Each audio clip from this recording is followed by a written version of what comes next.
अस्सलाम वालेकुम। एक नए वीलॉग में आपको खुशामदीद कहते हैं। उम्मीद है आप जहां भी होंगे खैरियत से होंगे। आज जिक्र करेंगे जो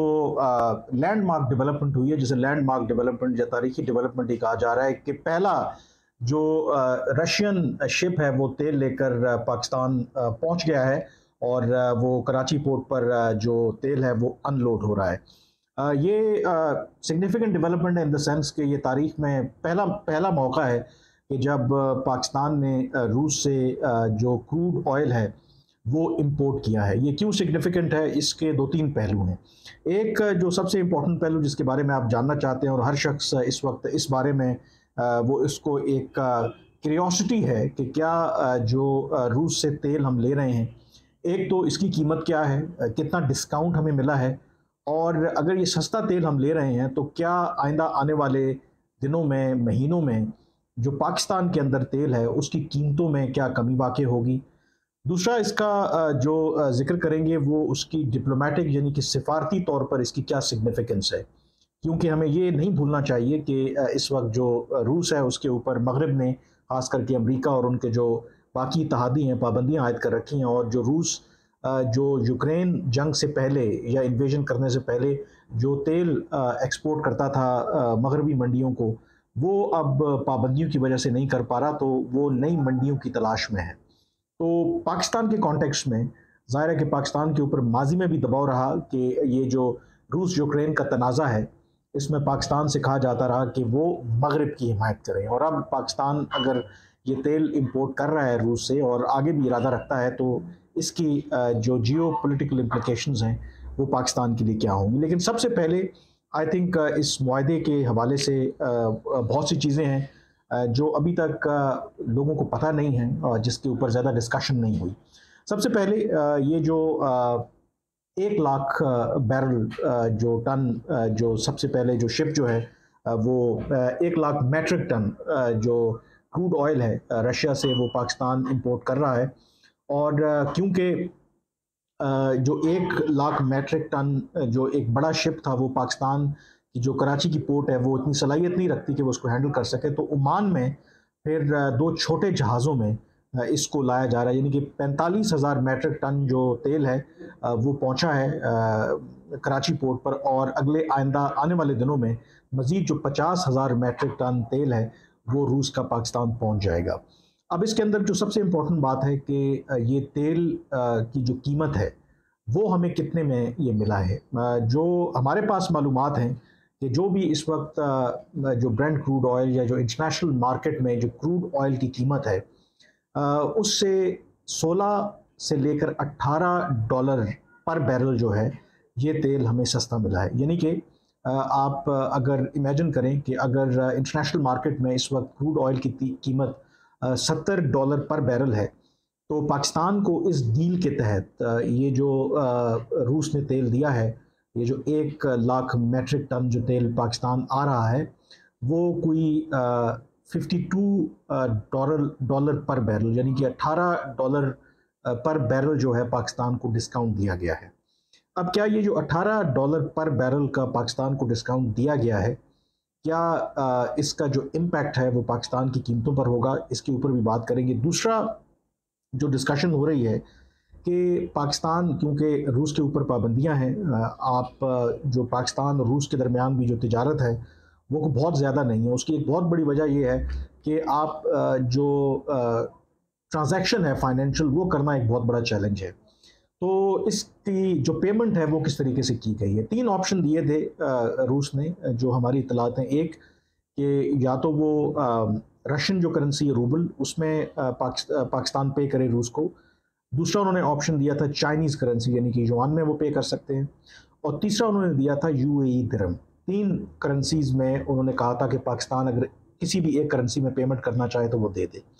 जो इतलात हैं हमारे पास कि पाकिस्तान ने ये चाइनीज़ युआन में पेमेंट की है रूस को, और ये जो पेमेंट की है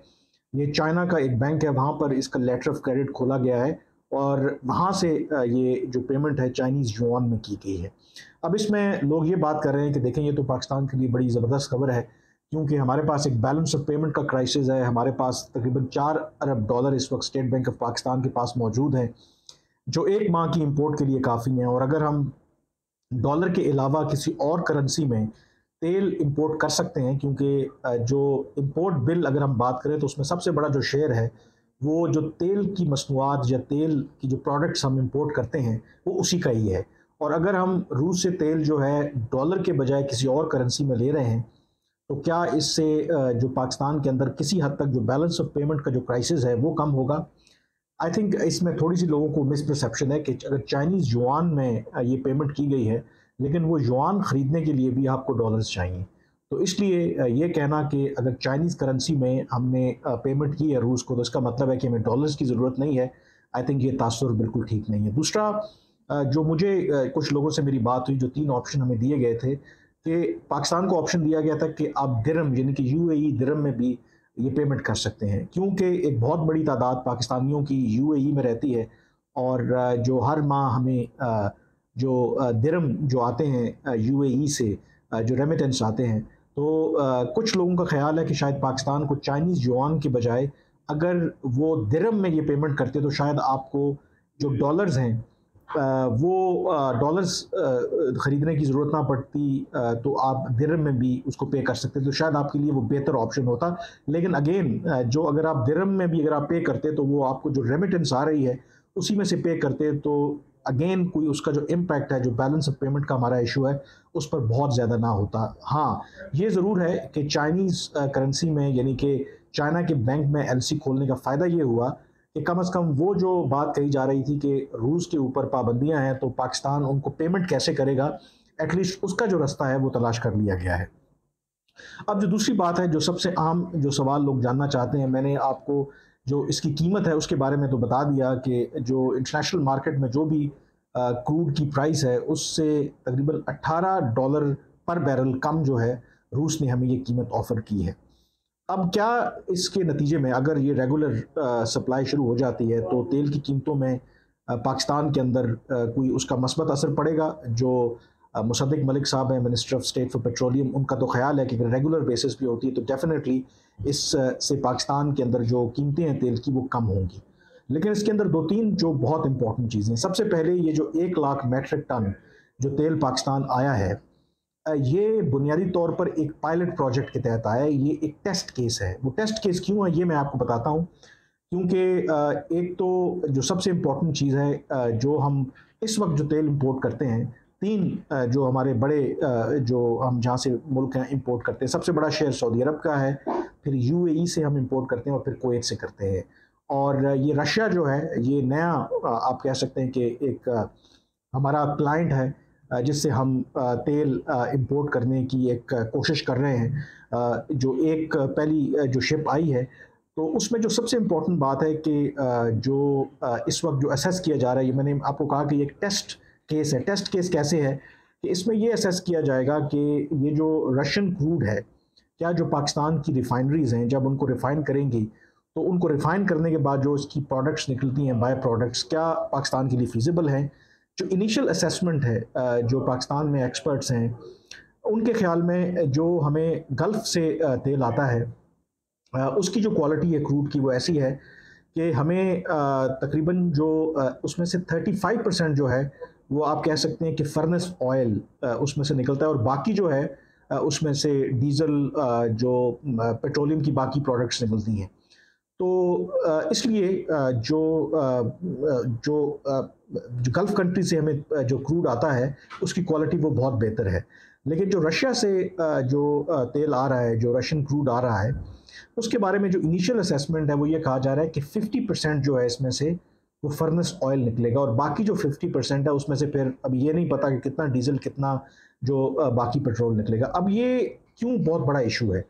अगर तो वाकई ये 50% फर्नेस ऑयल निकलता है, तो फर्नेस ऑयल जो है वो पाकिस्तान, इस वक्त पाकिस्तान को ज़रूरत नहीं है, खपत नहीं है। जब से पाकिस्तान ने अपने जो पावर प्लांट्स हैं वो शिफ्ट किए from furnace oil to LNG, तो जो मुल्क के अंदर ऑलरेडी जहाँ जहाँ फर्नेस ऑयल पे प्लांट चल रहे थे, इवन उनके पास जो फर्नेस ऑयल है उनको डिस्पोज ऑफ करना या उनको बेचना एक बहुत बड़ा चैलेंज बन गया है। इवन जो कुछ जो पावर प्लांट्स हैं जो फर्नेस ऑयल पे पहले चल रहे थे, उनके पास इतना एक्सेस फर्नेस ऑयल है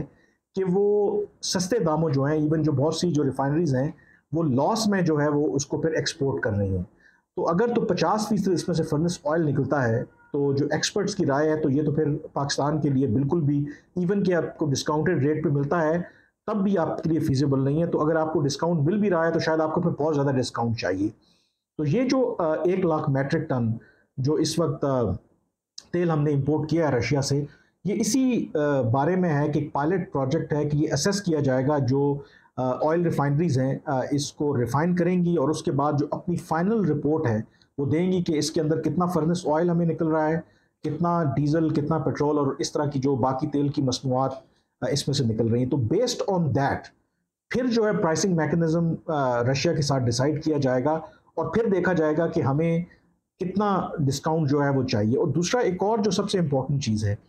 कि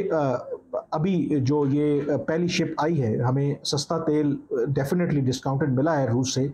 लेकिन जो इसके फ्रेट चार्जेस हैं जो गल्फ कंट्री से हमें तेल आता है उसके मुकाबले में बहुत ज़्यादा है। यानी कि ये जो शिप आया है इसको तकरीबन 1 माह से ज़्यादा का वक्त लगा है और इसके फ्रेट चार्जेस जो हैं वो बहुत ज़्यादा हैं। जबकि दूसरी तरफ जो हमें गल्फ से जो अरब ममालिक से तेल आता है वो कहा जाता है कि 4 दिन से लेके 1 हफ्ते के अंदर अंदर वो शिप जो है वो कराची पहुंच जाता है। जबकि ये जो रशियन जो ऑयल हमने इंपोर्ट किया है, जो शिप आया है, उसको 1 माह से ज़्यादा का वक्त लगा है। तो इवन अगर वो जो रशिया हमें डिस्काउंट दे रहा है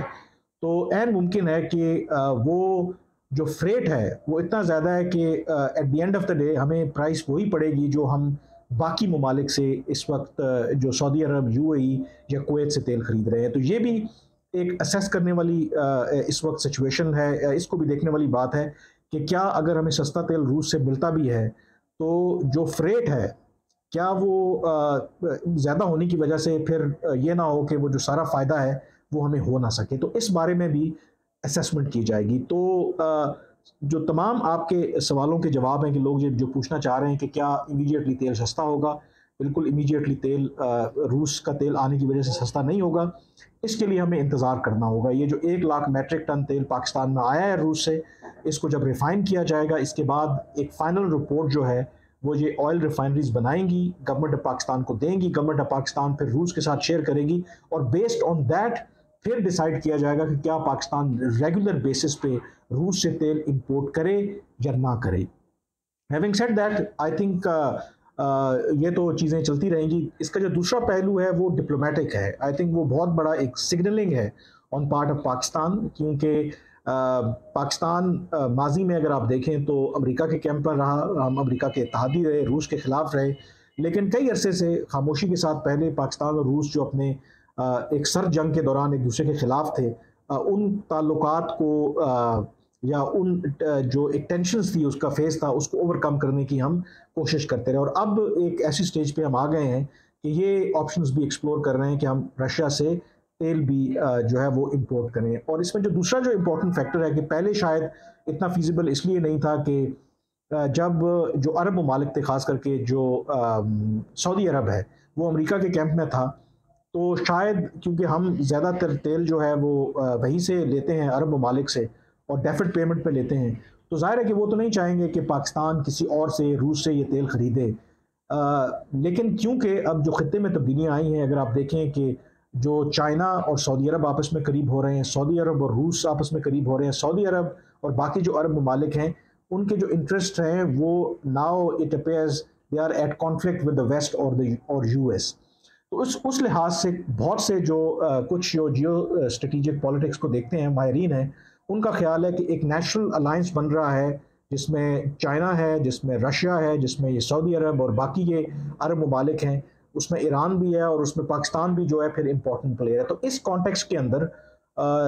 ये तेल सस्ता है नहीं है उससे बढ़कर आई थिंक एक सिग्नलिंग हो रही है। क्योंकि अगर आप देखें तो पाकिस्तान और इसहाक डार साहब ने भी इस बात का इजहार किया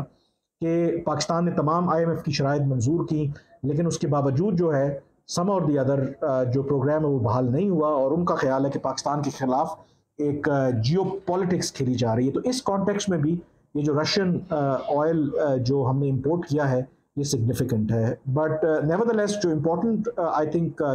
इस तरह की जो डील होती है, जो भी गवर्नमेंट है पाकिस्तान को जाहिर है कि अमेरिका क्या सोचता है, बाकी दुनिया क्या सोचती है, अगर रशिया से ये जो हम तेल इंपोर्ट कर रहे हैं इसका बराह रास्त बेनिफिट जो है पाकिस्तान की मईशत और पाकिस्तान के अवाम को होता है, तो डेफिनेटली